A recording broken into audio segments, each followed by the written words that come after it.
Good evening, everyone, and welcome to another episode of Talk the Ting, where we're going to talk the ting.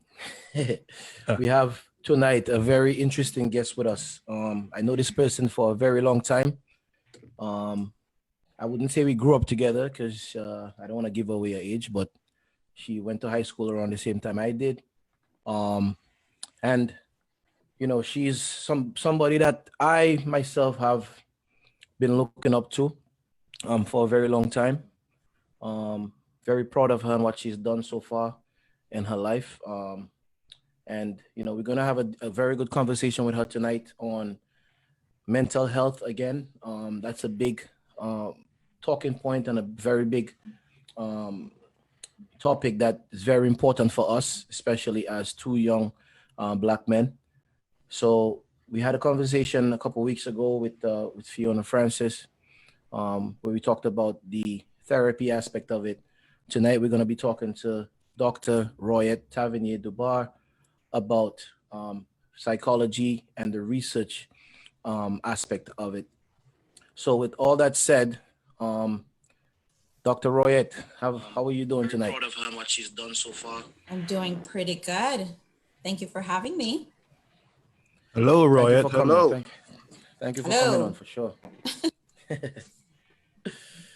So Royette, like I said, we I've known you for a very long time, right? And you are somebody that growing up in Granby or going to Granby High School. And oh, by the way, it seemed like as if this is a Granby show because we have quite a few Granby people on the show already. But gotta represent. But growing up and going to Granby Secondary School at the time, you were definitely somebody that a lot of people, including myself, were looking up to in terms of the way you carried yourself, academics, very respectful young lady, even up to today. And just tell us a little bit about yourself. Like we ask pretty much all of our guests. Who is Royette Tavernier DUBAR? Sorry, Dr. Royette Tavernier DUBAR. Yeah, so correct yourself. That's a loaded icebreaker. Okay, so for a long time, I'd say that I, typically defined myself by, my studies, by my identity as a student. Currently, in terms of my professional position, I'm a professor of psychology, but the older I get, you mentioned age, the older I get and the more experiences that I've had, I think I've sort of redefined who I am to sort of, broaden my sense of identity beyond, my education and my school. So I consider myself, first and foremost, an island girl at heart. I think even that has a lot of weight in terms of how I see myself and how I see the world. I'm also a daughter. I'm a sister, I'm a friend. As of last year, I added title of wife to my portfolio. Thank you. I'm an aunt and I'm also a mother to be. So I think, congratulations. Thank you. I think all of these things, all of these different characteristics or aspects of myself really help to shape how I see myself. Okay, so you said you're a mother to be. How has that process been so far? How is the pregnancy and all of that? How are you finding it? Because I know you have friends who had kids and stuff, and how does that compare to what you thought it would be? I'm very blessed to have so many wonderful mother figures to look up to. Some of them are probably tired of my texts and WhatsApp messages and questions by now. But so far, so good. Physically, I've been feeling pretty good. So I feel very grateful for that. Of course, it's challenging being pregnant during COVID-19. That has its own set of stressors. We're going to be talking about stress, I know. But I feel very supported in this whole pregnancy journey. And yeah, so far, so good. So far, it's been very exciting. Okay. I mean, I myself, as you know, I'm a new father, right? About 13 months in, so it's definitely a different process, right? But it's very exciting. So, congratulations. And I really hope that everything goes really well. And, you could see a bundle of joy soon and raise him or her into somebody similar as yourself. Thank you. Appreciate that. I'll join you guys when the Almighty Father sees it fit. Ali, you got to put it out there, man. Yeah, I know, right? Okay, Royette. So I went through your bio, and there's one thing that I noticed about your journey is that you've really been on a journey. You've moved around in your career, in your education. So there's one thing that stood out to me was the fact that you went to the University of St. Martin. Mm-hmm. Can you explain that? Because that's not something that we hear so often. Can you give us some little background on that and why the University of St. Martin? Yeah, of course. And it's so unfortunate because I feel like the University of St. Martin is a little gem in the Caribbean that, like you said, like not many Dominicans or even other, students from other islands hear about. But USM, University of St. Martin, was really a critical stepping stone for me. First of all, in recognizing furthering my interest in psychology. That's where I took my first psychology course. And that's where I met some very interesting people who literally changed my life. So I got the opportunity to participate in a Caribbean annual public speaking competition. And that's something that I never thought I would do because growing up, I had a bit of a stutter, or biggie, as we call it back home.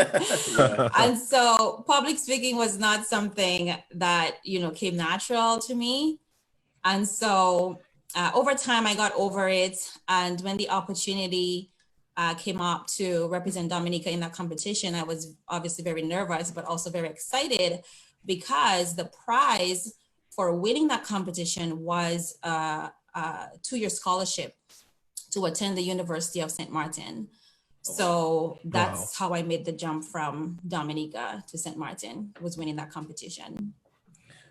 But let's not I know you get to St. Martin, but I know that Royette in high school was a debater, and some of those things, right? I mean, you were somebody who you won a lot of different awards, you were, I mean, I know you said you were shy, but, to me as a younger person coming up in school, it really didn't seem that way. You would know that. I would know that, right? Yeah. So, how did you, hone that skill of being able to speak publicly and be, getting comfortable with that and, and even getting to the point of actually debating in high school? I know you guys have won a competition in high school as well, right? Yeah. So one of my best buddies, Katian, and I represented at that time what was called the Granby Secondary School, is now the Pierre Charles Secondary School. We represented our school at the annual Kiwanis debate and national debate competition. And it was actually an accident how I ended up being part of that debate team. If I remember correctly, and maybe Katin is the keeper of all memories, high school. so she can clarify that for us if that needs clarification. But I believe it was Cabral and Kathy, brother and sister, who were supposed to represent our school. And if I'm not misremembering, I think one of them got sick. And our English teacher and debate coach, Joanne Coffey, asked me if I would fill in for one of the missing, debaters. And that's essentially how, I started debating. Wow. So that was almost some kind of like fate story, and you didn't expect it, but it just kind of happened and you took the opportunity. Exactly. Yeah. So is it something that you still think that you're interested? Do you like have, debate competitions with your students right now and just, teach them how to do it? Most of my friends will say that I have definitely not lost that passion for debating, probably to the point where it causes some friction during some of our conversations with my friends. I mean, debating is something that really taught me how to think critically, because as you know, when you're preparing a debate, not only are you thinking about the points that support your perspective, you're also anticipating questions and critique from the other side. And that was actually one of my favorite parts about debating. Is I got to really understand one essential issue from multiple perspectives. And I think I've always just carried that through my education studies. And even now when I teach, I try to encourage my students to think about one issue in a lot of different ways, because essentially there's very few, I think, things in life where it's, either, black or white, or one answer is correct and one is not, especially when it comes to topics, in psychology, where it's so subjective. So that's definitely something that I have carried through. And it's something that I enjoy. I enjoy hearing other people's perspective. I enjoy, looking at a problem and trying to put different, pieces of the problem together. So it's something that I'm really still passionate about, for sure. Okay, cool. So as kids, we normally have this career. Like I remember growing up as a little kid, I want to be a police, I want to be a fireman, I want to be a pilot. What was that for you? That thing that you wanted to be when you were a kid? Teacher. Wow. Yeah, I remember I took part in a princess show. Actually, Katin was also in that show. And one of the parts of my speech was, my ambition in life is to become a teacher, because I believe that the mind is a terrible thing to waste. And here I am, I guess. Oh, wow. Great stuff. Yeah. So, I mean, growing up in Granby, right? I mean, we all know the stigmas that come in Granby is bad man place and this and that and all these kind of things. What were some of the biggest challenges you faced as a child growing up, in that community, whether it be, in school, whether it be peer pressure to maybe get involved in stuff that you maybe didn't want to, what were some of the biggest challenges you faced growing up? I have to say one of the biggest challenges was probably not being exposed to a lot of the positive aspects that we do have in the community. Typically when you hear things on the road or things, kind of make it to the gossip ring or circle, those things tended to be negative, right? So you hear this one pregnant, or that one got arrested, that one leave her mother home. And so I think growing up in a place where it just seemed like the negative behaviors, especially of young people and even children, seemed to be what was highlighted, emphasized, talked about, was very unfortunate, because at one point you kind of just think that that's my destiny, right? Like, look around me, all of these young girls have, multiple kids. Not that there's anything wrong in having kids as a young person, but these people that, that are my neighbors, that I go to school with, who are in higher classes than myself, they have boyfriends, and that's essentially what got talked about. But as you know, Granby has produced some amazing, inspirational people. And so I think I wish that there was more of a community effort to highlight some of those positive people and positive things that young people were doing at the time. Okay. So, I mean, back to that kind of peer pressure, topic, right? So I know, I mean, like I said, I know you for a long time, and I know that, you have a tight group of friends that you guys are still tight even today, right? Yeah. How important do you think that was, in your development and you're kind of staying, within the path that you're on right now? Honestly, I don't even know that my friends will ever really understand the positive impact that they've had on me and my life, because high school was such an amazing experience for me because of that core group of friends.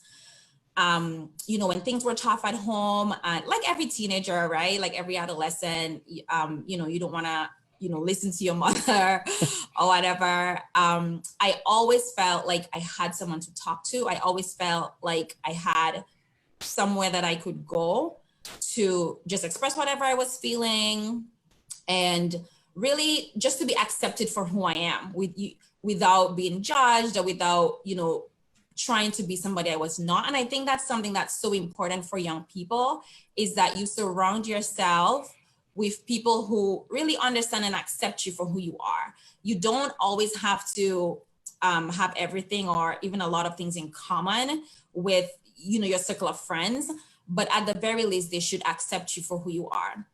And so accepting me with my stutter, accepting me for, you know, the type of rundown house that I lived in. Those are things that I will forever be grateful for in terms of my friends. Great stuff. Great stuff. Wow. Okay. So there's one thing that keeps popping up, you know, doing our research on you and also reading through the bio that you sent us, is things like scholarships, awards, you being, you know, head girl, you top in your class, valedictorian at Grand Bay Secondary School at the time. What drove you to work that hard? Because people who don't work hard don't get those things. What drove you to work that hard, and what can you say to, you know, the other people who are trying to get to that point? I think what drove me, if we're talking about sort of like my high school days, what drove me, I think was honestly, I mentioned to Dwayne the other day that seeing a lot of teen pregnancy, honestly, back home was, to me, an instant birth control. Because once you have a kid, which I guess I will soon know what it's like, it obviously demands a lot of responsibility, right? And so I always knew that I wanted to wait to have that experience when I was in a position to be able to be the best parent that I could. And again, there's nothing wrong in, being a teenager and pregnant. I think even for a lot of young people who have low self-worth and don't really have a lot of support and opportunities, having a kid can actually be one of the best things to happen to these young people. There's research that supports that when teen moms become moms, they sort of develop a greater purpose in life beyond themselves, and having that kid can actually serve as a motivating factor to pursue some of the goals and dreams that they probably would not have pursued if they had not been in that situation. It's like you have something more to live for.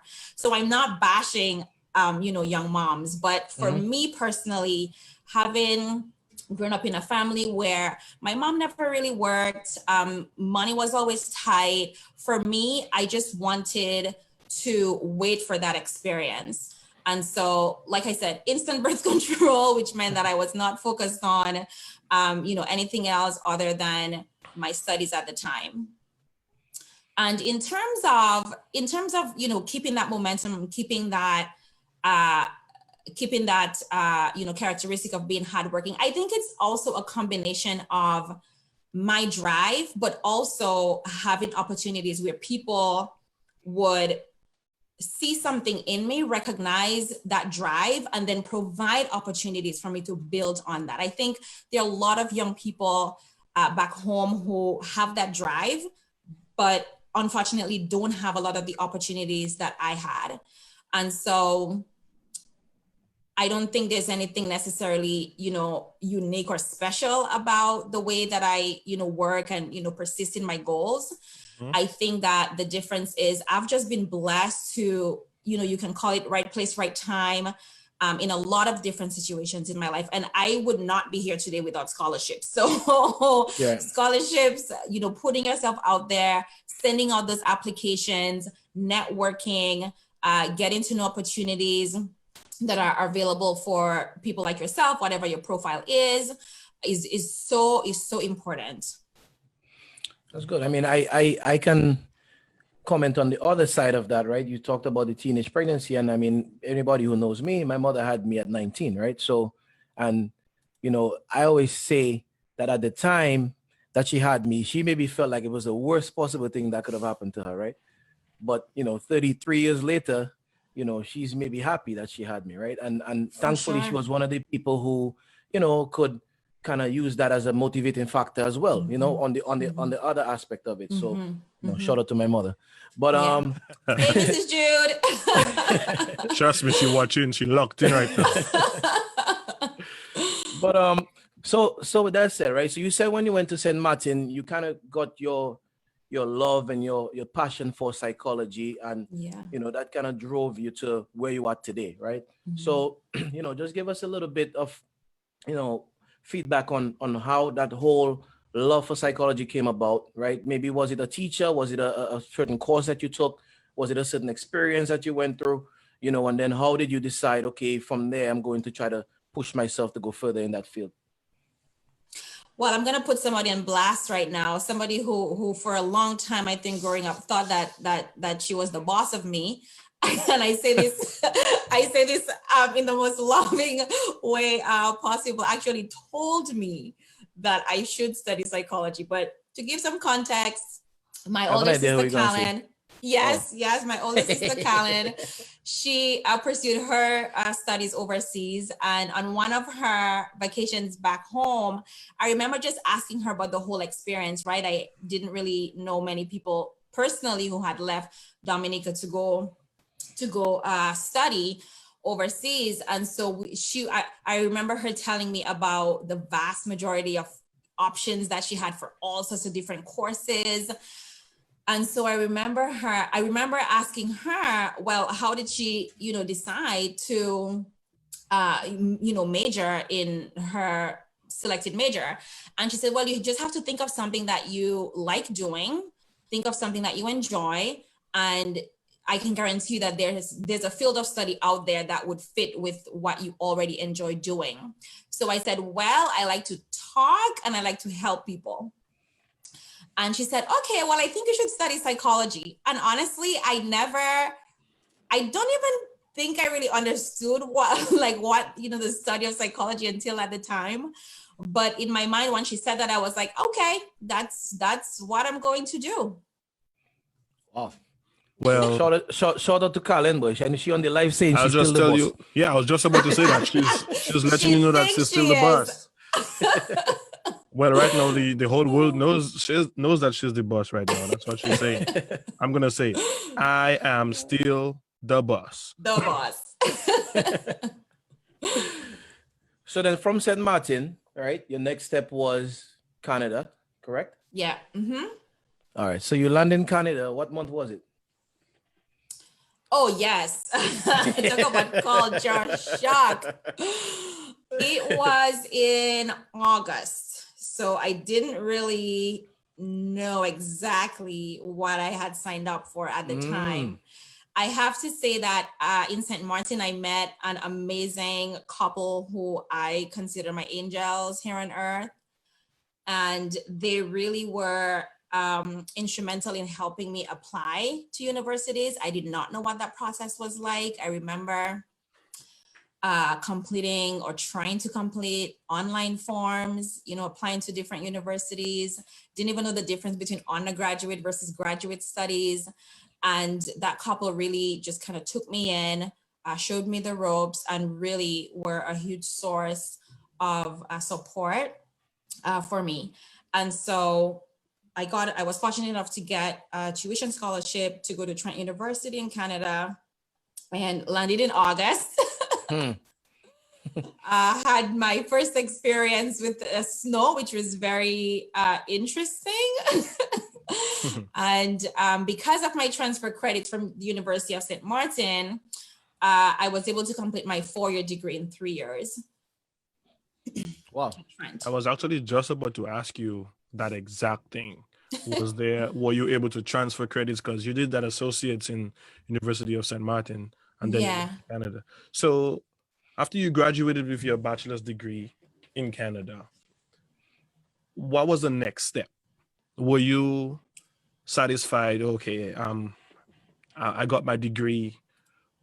Was there anything pushing you towards getting further than you were at the time? So it's funny. When I think back, I never really had the. I mean, I said that I wanted to become a teacher, right? Which I did. I actually was a teacher for 1 year at Granby Secondary School after I completed 2 years of college back home. But I never really remember thinking early on that I wanted to be a professor. It was always about learning for me. I just enjoyed psychology and I just always wanted to learn and know more. So while I was completing my bachelor's degree, I was introduced to research. And I so enjoyed your interview with Fiona Francis a couple of weeks ago because it sort of reignited my passion for that wanting to help people, which is obviously what she is doing. And that is something that did drive me initially at that point. And so I was thinking that I was going into counseling psychology. I wanted to get my degree, get a degree in counseling, and then go back to Dominica. But I discovered research. So in my last year, I got an opportunity to volunteer in a research lab. I got an opportunity to write an undergraduate thesis, which is a very accelerated form of what we know as SBA. I don't know if that's still a thing back home. I think it is, but yeah. During that process, I guess it's kind of cliche, but I guess I just fell in love with research because it sort of fused my goal of wanting to learn more and wanting to help people. And if I was going to help people, I was going to know how, right? Right. And so when I completed that or had the opportunity to complete that undergraduate thesis, the next logical step was in order for me to further that research, was to pursue a master's degree. So that's when I decided, okay, I'm not done yet, I guess. So I'm going to apply to a master's program. Now, I did not do my master's in psychology, actually ended up doing my master's in child and youth studies at Brock University, because again, I have always had an interest in learning about and understanding young people. And so I decided to sort of switch from psychology for my master's to do, from my bachelor's to do a master's in child and youth studies. After doing my master's in child and youth studies, there was actually not an opportunity to do a PhD program in that field of study. However, I had already started establishing a really strong, supportive working relationship with my research advisor from my master's program. And just so happens that she was also cross-listed in the Department of Psychology at that same university. So because my master's program was relatively short, it's actually a 2-year program, but I ended up completing it in a year, just under a year and a half. I kind of wanted that continuity. And so I decided to apply to the PhD program. My research advisor, Tina Willoughby, God bless her heart, agreed to continue to supervise me. So that's how I ended up sort of switching back to psychology for my doctorate. So you mentioned the research, you mentioned child studies, right? And I know you currently do research related to stress, sleep, and psychological functioning amongst youth, right? Mm-hmm. How does the process work in your lab where you go ahead and come up with a topic that you're actually going to do some research into? How does that work? Yeah, so research is a long process. So anyone who's interested in research, just know that it requires stamina. From the time that you are thinking about a research question to the time where you're putting your questions together, making sure that your questions fit with ethical guidelines, to actually collecting the data, recruiting participants, which can be very challenging at times, depending on what participants or, population you're looking at, to running the data, running your fancy models, getting, your conclusion, writing up a manuscript, submitting it to a journal for publication. It could easily take like 2 years. But in my lab, we focus on, like you said, sleep and psychosocial adjustment. And psychosocial adjustment is pretty much an umbrella term that we use to index just really anything relating to how people think psychologically, as well as their interpersonal or social relationships. So I study things like you mentioned, stress, anxiety symptoms, depression, processes of emotion regulation. On the social side of things, I study quality of adolescents and emerging adults, relationships with their friends, with their family, romantic partners, social media use. That's a growing sort of niche within my larger field. And so as a professor, I should say that my job description is sort of broken down into 3 different components. So I teach courses on research methods. I teach courses on sleep and psychosocial adjustment. And then I actually do research as well, which is a very important part of my job. And so in the lab, what I do is I recruit students to assist with the research. I train them. And together, I think of myself as being very, interactive with my students. So some of my students have come up with ideas that I then, finesse and give feedback on to then execute as an actual research study. So one of my studies that's currently under review at a journal was an idea that one of my students had about social media ghosting. The idea that you could be talking to a potential boo online and all of a sudden communication cuts, right? Gone, right. The person gone without an explanation. And so you're left to sort of, put the pieces together. So that was her idea. I'm one of my master's students, and we conducted a study where we asked participants at Wesleyan, which is the university that I'm at now, to talk about their experiences with that concept of ghosting. And so I work very closely with my students in that way. I mentioned the ethics process. You can't just have an idea and think that you're gonna just ask people to do it and they'll do it. You have to ensure that your questions are sound, that if your questions have the potential to generate any sort of stress or anxiety, you have something in place to protect your participants, because admittedly, overall, the field of psychology doesn't really have a good rap when it comes to protecting participants. And so when doing research with human participants, and so the whole ethics process is a very important part of what I do. We send out surveys. Most of my research is conducted online.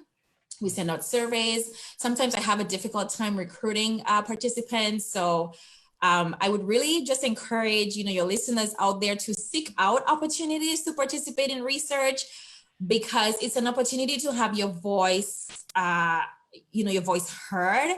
Because if you're not represented in that data set, then not only does it mess up our data, but we really can't make general conclusions about what we're seeing in that data.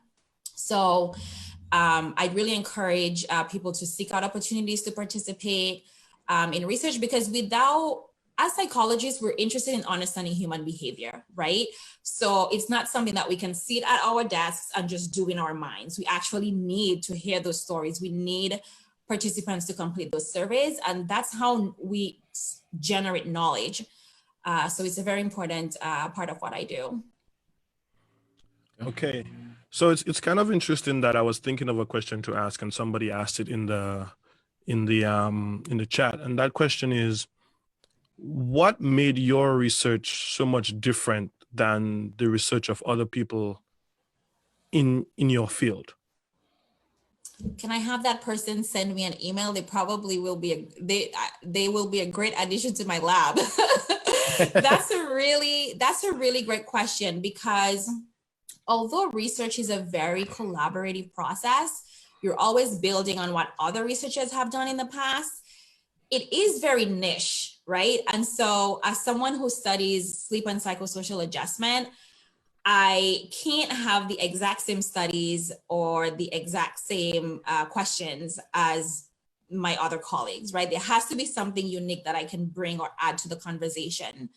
So for me, what that was when it comes to sleep and psychosocial functioning is looking at sleep both as something that is necessary for other behaviors, as well as something that can be affected by other behaviors. So we call that bidirectionality. Because when I got into the sleep research, of course, we know sleep is important for lots of different things, right? Or cognitive functioning, or physical health, or emotional health. But in some studies, I was seeing that some of the researchers were proposing that sleep is the thing that drives all of these behaviors, right? But I kept asking myself, well, how do we get good sleep? What predicts or affects our ability to get good sleep?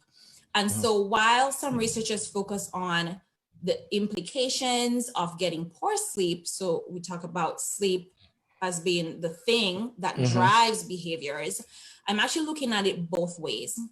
So I'm looking at what sleep is good for and what is good for sleep. That's one of the things that make my research program stand out. The other thing about my research program, I'd say, is that I'm what you would call a researcher who specializes in longitudinal data. What that means is I'm interested in looking at relationships, not just at one point in time, but over time. Because we know if we administer a survey, for example, and we see that, you know, sleep and stress are linked. We don't know, again, whether it's the people who started out with poor sleep, who will over time have more stress in their lives, or whether it's the people who started out with more stress that's affecting their sleep, right? And so when we administer a survey and we ask participants these types of questions at one point in time, we can get a lot of information about, you know, how prevalent the problem is. Maybe it's more prevalent among a certain group than another group, but we can't really understand the why, right? And so getting at why might sleep predict stress, or why might stress predict sleep, that requires us to assess the same thing over time so that we can start modeling, you know, arrows going this way, where we can show that when we control for where people start, we actually start to talk about changes in behaviors and not just what people are feeling at one point in time. So all of the information that you've gathered so far, and you know, you doing your research, how does that affect you as an individual? It's stressful. Negatively and positively. It's stressful because a lot of times, you know, I have this idea in my head and I run a study, and sometimes the results are completely opposite, right? Of what I would what you anticipated, right? Exactly. And so, but at the same time, it keeps it interesting, right? Because again, you're asking the question, then why, right? Why is it that way and not the other way? So, but for me personally, I think it helps me understand myself and people better. And in some ways that can be taxing, because sometimes if you're, you know, knowing what I know about, you know, stress and, you know, and sleep, sometimes I kind of just excuse, you know, people's behavior, including my students, right? I get an email and, you know, they're talking about the fact that, you know, they sit up all night. It makes me more, I guess, empathetic in terms of how I, you know, interact with, you know, with people. It's also frustrating because as a researcher, you know that when you draw one conclusion from one study, it never applies to everyone, right? So in certain situations, it makes me think, well, am I in the majority, or is this just like a me thing? And again, the question of why. So what is at least one of the most interesting findings of any of your research projects? Wow.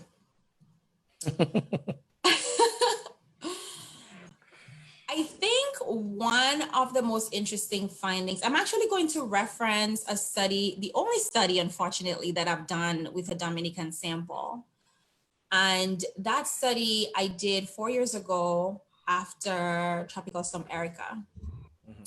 And in that study, the goal was really just to understand how high school and college kids were adjusting to the storm, and perhaps to find out what are some factors that might have protected some of the high school and college kids from experiencing negative psychological symptoms like anxiety and depression. One thing that was interesting was the role of religion. So we asked questions about, to what extent did you seek out prayer or your belief in God as a way of coping with the aftermath of Erica? And interestingly, we found that for those who were more likely to depend on religion as a way of coping, we saw that they had more negative psychosocial adjustment in terms of their rumination.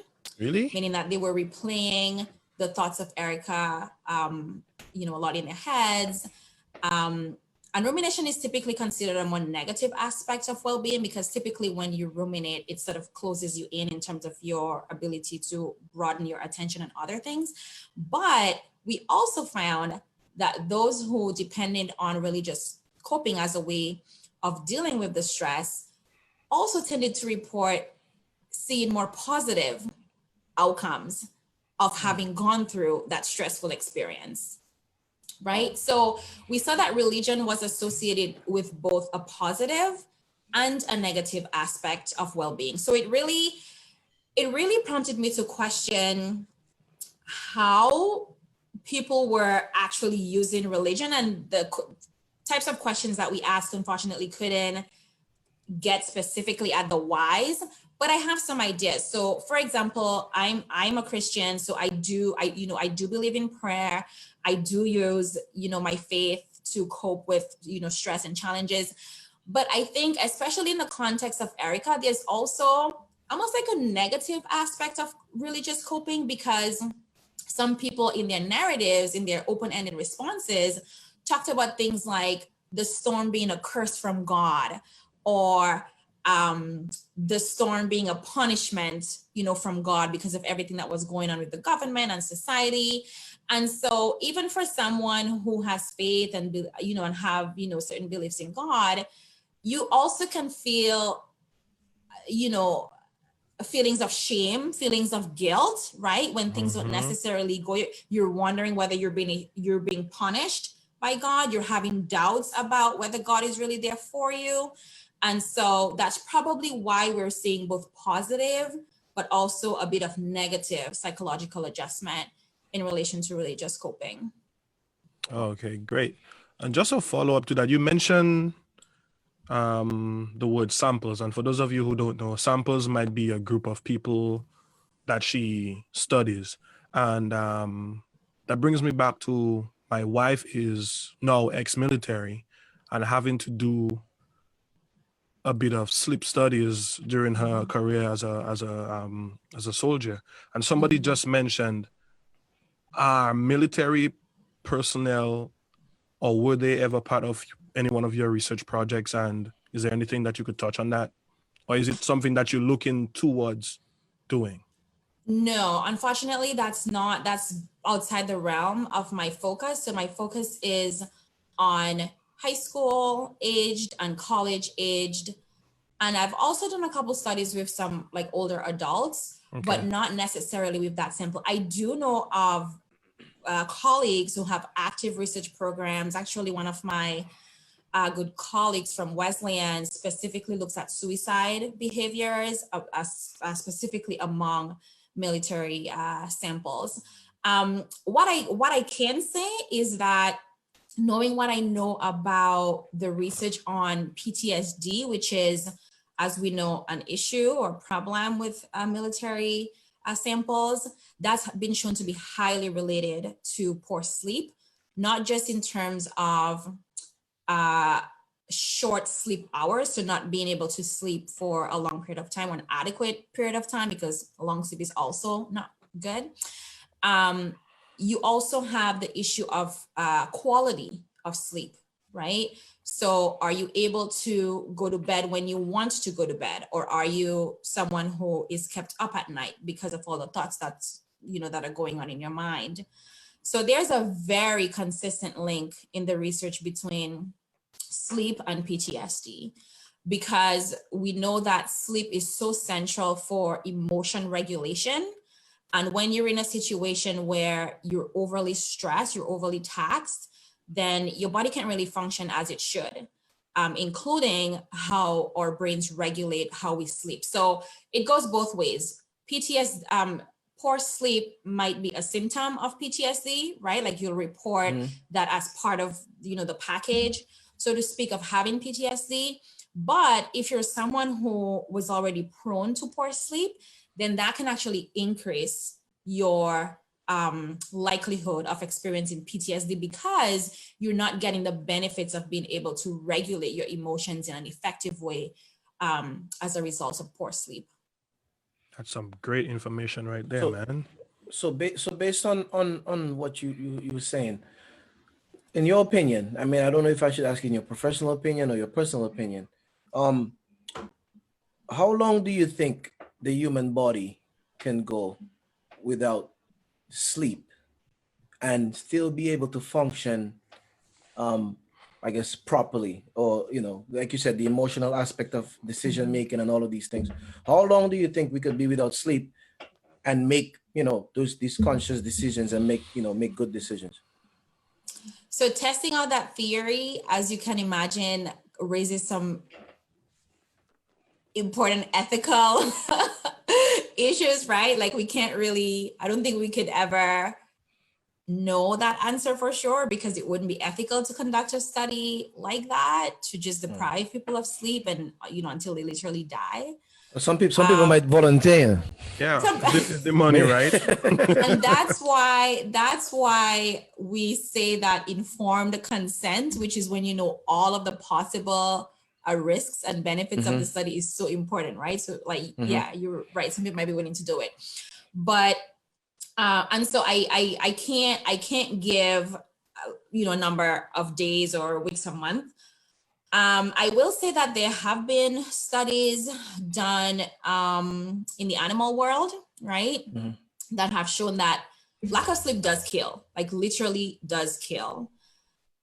And I'm remembering actually one video that I show in class of a college age student. I forget what university he's from. And he actually wanted to test out, not till death, but test out the idea of the question of how many days he could go without sleep. I think he made it to 36 hours. Wow. So about 3 days.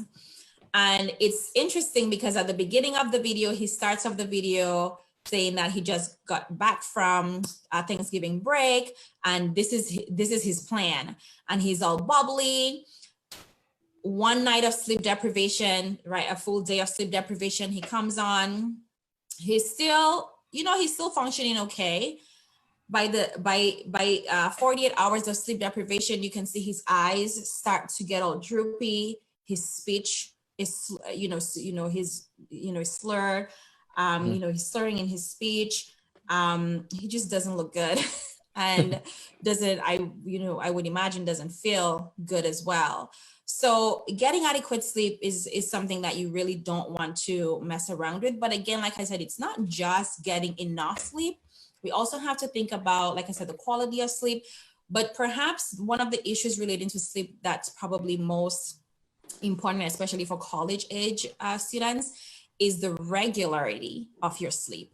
So that's why there's so much research demonstrating that individuals who engage in shift work are at a higher risk for a lot of both physical and mental health problems, because sleep is something that's regulated. I mean, I know we sometimes think of sleep as something, I just have to do it. And it's that's what I think. That's what I think. It's almost like an annoyance sometimes, right? Like, why? Like, why do I need this thing? But you do. You need to make.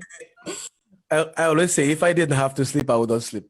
Yeah, you need to carry out a study on Dwayne because that dude has Interesting, dude. I didn't know that. So we should talk more. Maybe I can do like a case study on you, right? Why not? Let's do it. Yeah, so sleep is regulated just as our body temperature is regulated, our sex drive is regulated, different hormones. And so when we don't maintain a regular sleep schedule, we're actually affecting a whole bunch of other hormones that work in tandem with sleep to maintain everything from our cognitive functioning, our physical health, our emotions, our appetite. That's why there's a link between sleep and being both overweight and underweight. It basically just throws the clock off. So that's a very important part of sleep that I think not many people, sort of think about. You need to be very scheduled as you can in terms of your sleep wake times.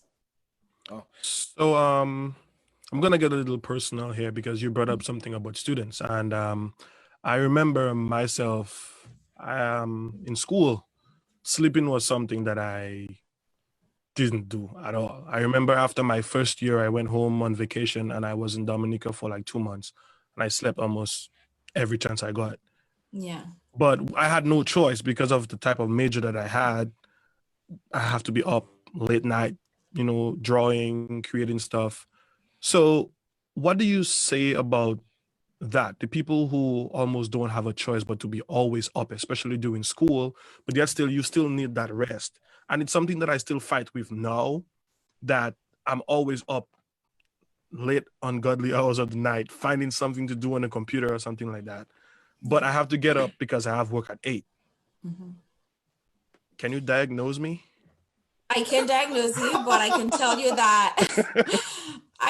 that you do have a choice. You always have a choice. And it's really important to understand the long-term implications of a consistently poor, dysregulated sleep hygiene. And that's one of the reasons why I find sleep so fascinating, is because, hey, if you're out partying, having a good time, you get 5 hours of sleep or 4 hours of sleep once in a while, that's not sufficient to really have any sort of serious implications, right? And in some ways that might even be, I don't want to say a good thing, but if you're out having fun, right? Emotions are tied to sleep. Maybe you have a good, quality sleep, even though it's not adequate in terms of the hours, right? So we're always thinking about hours, quality, and regularity. But what I will say to you, Hadley, is that there's a lot of convincing research that shows the toll that, like I said, a consistently poor sleep schedule can cause over time. So we're not talking about next week, we're not talking about next month, we're probably not even talking about next year, but over time, there's even research to support a link between consistently poor sleep and Alzheimer's, right? Because one of the functions of sleep, right, is actually to get rid of waste from the brain. And so we see that there's a link between sleep and memory. And you might think that you're sacrificing sleep to get a better grade. But if you're doing well on 4 hours of sleep, imagine what that grade would be if you were getting 8, right? Exactly. True, that's true. So it's important to think about not just the short term, but the long term implications as well. And it's similar to stress, right? Because there's this brilliant book that's called Why Zebras Don't Get Ulcers. And the whole premise of that book is talking about the long-term implications of having prolonged stress. And the whole idea behind the book is that our bodies physiologically, what happens when we're stressed, when we think about certain things, so when we're dealing with psychological stress, is actually pretty similar to what happens to our bodies when we're faced with a physical threat, like someone chasing you. But when someone's chasing us, all of the physiological changes that take place, like changes in our heart rate, body temperature, or sweat glands, those can eventually dissipate when that physical threat is no longer there. But when we're stressed, we're lying comfortably on our beds, and there's no way to effectively get rid of those physiological changes. And so it's kind of interesting that the body would do the same thing when you're faced with a physical, or what we call an acute stressor. It does the same thing when we think about anticipatory stress, or stresses that we can't really see or touch. So like thinking about your mortgage, so worrying about your kids, or we might not be aware of it, but our body is doing very similar things. And so over time, it causes wear and tear on those systems that help maintain good physical health. So we see higher incidences of diabetes, even cancer, heart disease. Those things are all linked to both poor sleep and poor stress, because they're so intertwined together. Wow. Okay, I'm going to sleep. So that's it. So the cost of doing all of this research, right? I'm sure that's something that, somebody at your level and, in your lab, in any lab, I guess, is a concern, right? So how do you fund your research? And that's one question. And then it's a kind of loaded question. And also, is there anything in particular, apart from the sleep studies that you're doing now, that you actually want to do some research on that you haven't had the chance to? And do you think that you will ever get the chance to do it? Yeah, both great questions. So in terms of funding, I mean, I might look old. I have a couple gray hairs to prove that. But I'm actually what you would consider an early career psychologist. And so the goal is always to get grants. And there are tons of different funding agencies that will either put out a call for researchers who specialize in a particular topic, or just funding agencies like the National Institute of Health, for example, that have a pretty significant budget for funding projects that they deem to be worthwhile. So personally, I have not yet applied for a grant at that level. I have received grants at a lower level. So one of the grants that I did receive actually allowed me to travel back home to do the study that I talked about after Tropical Storm Erica. So that was funded by the university that I attended before. And even Wesleyan, the university that I'm at now, sometimes there are calls for different research studies. We actually just got $5,000 to conduct a study on sleep in relation to COVID-19. So that's an ongoing study that was funded by Wesleyan. And the second question, in terms of what I would like to do, honestly, that's why I actually reached out to Fiona after her interview, because what I want to do is to understand the factors that enrich the lives of young people. And I mean, I have focused on high school age and college age kids in the US, but I definitely want to understand those factors that support and predict good psychological well-being among Caribbean and specifically Dominican youth, because I'm sure we have tons of theories about why kids go astray, why kids are not performing the way that they should.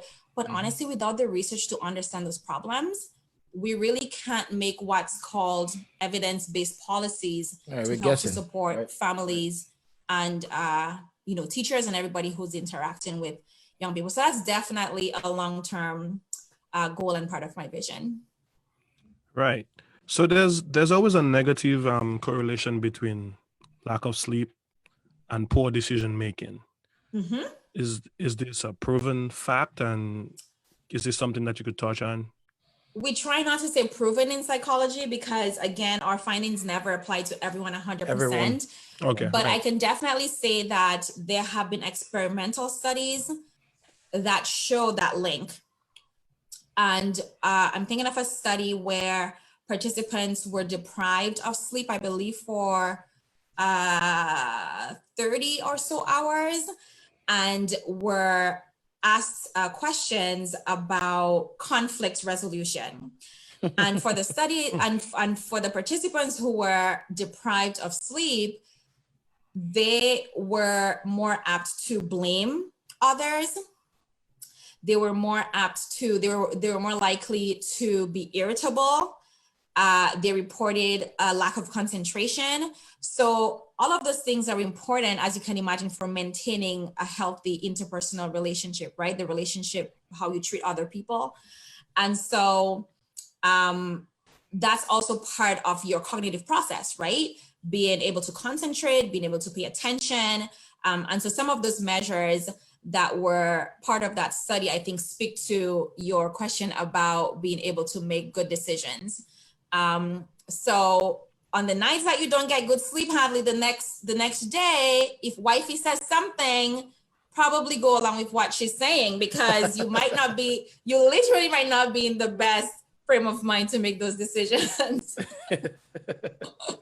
Yep. I saw her posted a comment on the live saying, yeah, he coming to sleep sometimes at 2:00 and he trying to wake up at 6 to go to work. But it doesn't happen every night. Good. So, Royette, what do you consider, I mean, in all your years of psychology and learning and now being in the research field, what do you consider the most important learning curve along your entire journey? From take us all the way back to Lali and now in the United States. What do you consider the most important learning curve? What's the biggest takeaway from your life? I know you said you were blessed and all that, but just give us some feedback on that. You mean learning curve in terms of like what I've learned throughout university? Yeah, that and life, right? So everything we do is kind of intertwined, right? So your whole journey from coming from a small island, coming to the United States, kind of going to St. Martin, figuring out that you are interested in psychology, and then pursuing that, right? And where you're at right now. What's some of the biggest things that you've learned so far? I think the biggest learning curve for me was statistics, and people might be, because of how we tend to think of psychology as being only like a patient-focused approach. I think a lot of people don't really understand the training that goes into being a researcher. And so for me personally, the biggest learning curve was making sense of statistics, which is different from math. People need to understand that it's different from math. And so knowing both the limitations of statistics, right? Like you could, quote a percentage and sort of, tailor it to what you want it to be, and really understanding how numbers reflect the experiences of people, I think is something that's very difficult. Like honestly, even today, when I run my models, I always want to sort of test them in a lot of different ways, because you might find what we consider a significant finding, like a difference that's big enough or a correlation that's strong enough to actually be applicable to people's lives. When we look at that in one way, by looking at the same correlation in a different way, so for example, looking at that relationship in males versus females, you can see a completely different picture. So because of those limitations, I'm always critical of other people's research, but I think it keeps me humble as well, because I know that when I get that significant finding, it might be relevant for this particular group of people in that particular context, but it might not generalize. So that's the first part of your question. And your question in terms of just the whole takeaway of my whole journey, I would say honestly would be support from other people. I've just been immensely blessed with people who have taken, chances on me. I think about the scholarships that I've applied for, that people literally don't know me, right? They only know what I put on paper. And being able to get, so many scholarships to support what I saw as my lifelong goal and career has just literally changed my life. And even having people, suggest opportunities for me, like one of the biggest scholarships that I got was the Vanier Award. Personally, I would not have applied for that scholarship. That scholarship was $150,000 over 3 years to pursue my PhD. And I was already enrolled in that PhD program when I applied. Didn't really know how I was going to pay for my tuition, if I have to be honest.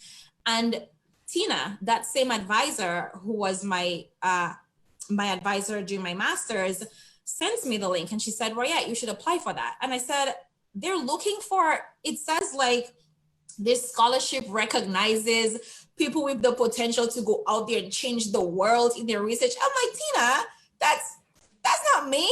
Like, and she pushed me to complete the application. And that's how I was able to pursue my PhD.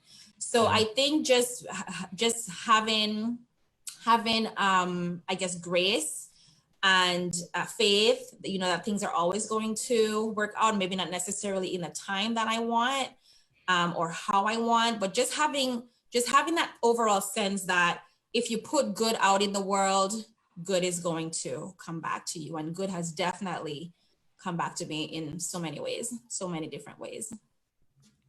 That's great. I have one more question.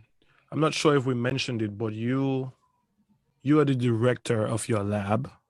So basically you run that. You are also a professor. So that means you teach. You have to deal with papers to, you know, grades to put in. And then you mentioned that you are a new wife. So you have a husband that you have to cater to. And it takes me to think about, okay, is she getting enough sleep? Now, we've all... Yes, you know, I do. with all that responsibility, you're not just a professor, you're a leader as well. People look up to you in what you do, but at the same time, you're doing research. So you're still learning and then you have to come home. How do you manage all of that? By having the world's most supportive husband. Oh. Who will literally take over, you know, all house chores, who will listen to me talk about my ideas, who will ensure that I have food to eat. He's just been the biggest support, because when I was a student, it was just me, right? So I was able to dedicate 100% of my time to my work. I would come home, if the house is not clean, who cares? I would, eat, whatever was around. So it was a whole different ballgame from being married, where I have a house that actually needs cleaning. I have, like you said, I have another, person that I'm living with.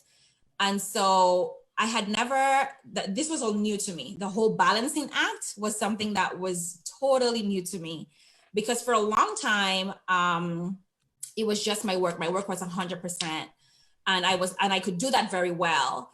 So if it was not for the support and understanding of my husband, I would not be as balanced, I think, as I am today. So I have him to thank for that.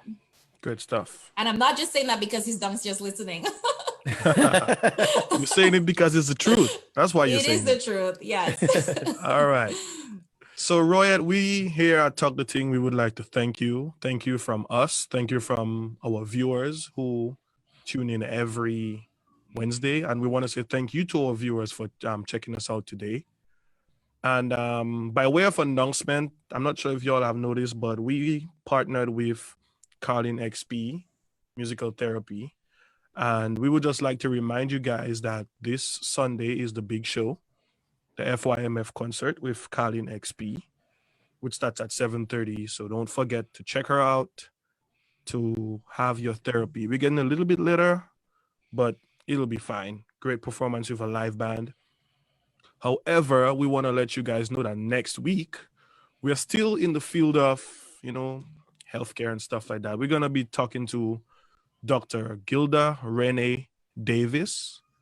Gilda is a former nurse at the PMH. She is currently a doctor at the PMH, and we're going to have her on.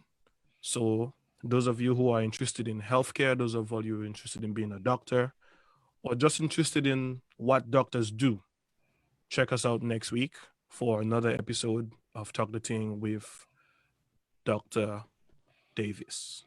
So guys, we would like to say thank you. And until next time, bye-bye. Thank you, guys. Good night, everybody. Thank you. Night.